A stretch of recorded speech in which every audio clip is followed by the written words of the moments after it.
নমস্কার বন্ধুরা, stay with Paromita চ্যানেলে তোমাদের সবাইকে স্বাগত জানাই। আশা করি তোমরা সবাই খুব ভালো আছো। আর আজকের ব্লগটা একটু অন্যরকমভাবে দিতে চলেছি, কারণ অন্য দিন আমি সংসারের বাসি কাজ সেরে স্নান করে রান্না বসাই। তো আজকে তোমাদের দাদাভাই এত তাড়া দিয়েছে কাজে যাওয়ার জন্য যে আমি আগে রান্না করে নিলাম। তো এখনও স্নান টান করা তো দূরের কথা, বাসি কাজ সেরে আগে তার জন্য রান্নাটা বসিয়ে দিয়েছিলাম। তো আজকের বেগুন দিয়ে মেথি শাক ভাজা করলাম, মাছের ঝোল করলাম। আর এরপর তোমাদের দাদাভাই খাওয়া দাওয়া করে কাজে চলে যাওয়ার পরেই আমি স্নান করলাম। তো স্নানের সময় কিছু জামা কাপড় আমি কেচে নিয়েছিলাম, তো সেগুলোই এখন রোদে দিচ্ছি।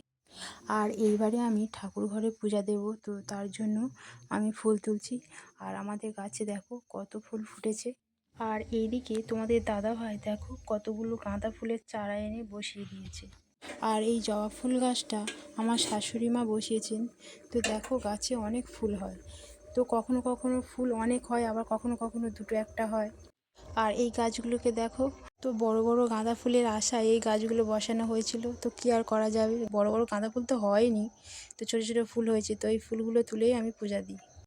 তো দেখছো এরপর চলে এলাম ঠাকুর ঘরে পূজা দিতে।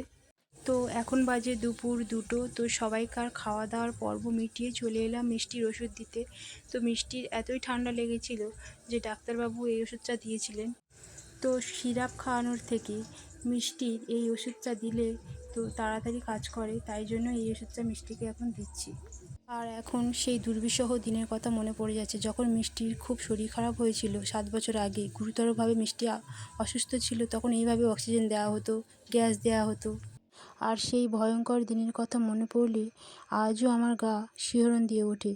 আর ভগবানের অশেষ কৃপায় আমি ওকে ফিরে পাই। আর এখন বাজে বিকাল 4টে। তো কাঠগুলো উনান ধারে নেব, তাই জন্য গুছিয়ে নিচ্ছি। ছাদের উপর টবেতে তোমাদের দাদাভাই কয়েকটা গাঁদা ফুলের গাছ বসিয়ে দিয়েছে। তো কত সুন্দর গাঁদা ফুল হয়েছে দেখো। তো বন্ধুরা, ভিডিওটা ছিল আজ এই পর্যন্ত। যদি ভিডিওটা তোমাদের ভালো লাগে তাহলে একটা লাইক করে পাশে থেকো, আর তোমরাও ভালো থেকো। তো চলো, টাটা।